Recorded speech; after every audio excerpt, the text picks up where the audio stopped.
ఇదేంటి మమ్మీ, ఇదేంటి ఈ స్టవ్ మీద చేస్తున్నావు? ఇంట్లో కరెంట్తో పని కానీ మనకి గ్యాస్తో పని లేదు. గ్యాస్ షార్టేజ్ వచ్చింది కదా, అందుకని. మరి ఎట్లా ఈజీగా ఉందా దీన్ని చేయడం? ఈజీగానే ఉంది. అన్ని అర్థమైపోయినాయి నీకు ఎలా యూజ్ చేయాలి ఏంటని? ఆల్రెడీ వచ్చు, ఇంతకు ముందు కెనడాలో మీరు ఇంట్లో చేశాను కదా. ఓకే ఓకే, అది గుర్తుపెట్టుకున్నావా?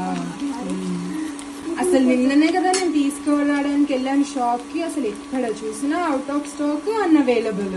అందుకని చెప్పి ఇంకా తీసేసుకున్నాం, ఒకటన్నా ఉండాలి అని చెప్పి. నీ దగ్గర అదేదో రైస్ కుక్కర్ కూడా ఉందనుకుంటాగా? Electric rice cooker. చలో అయితే సార్టెడ్ లే. రైస్ ఏమో రైస్ కుక్కర్ లో అయిపోతుంది కరెంట్ తోటి, కర్రీ ఏమో ఇది అయిపోతుంది మనకి ఎప్పుడన్నా ఎమర్జెన్సీలో. ఆల్రెడీ గ్యాస్ 60 రూపీస్ పెంచారు. 25 days గ్యాప్ తోనే బుక్ చేసుకోవాలి. సేఫ్ సైడ్ ఇది కూడా ఒకటి ఉంటే మంచిది కదా. Okay okay super. నీకు దీని మీద కూడా ఈజీగానే అయిపోతుంది అంటే ఆల్ గుడ్.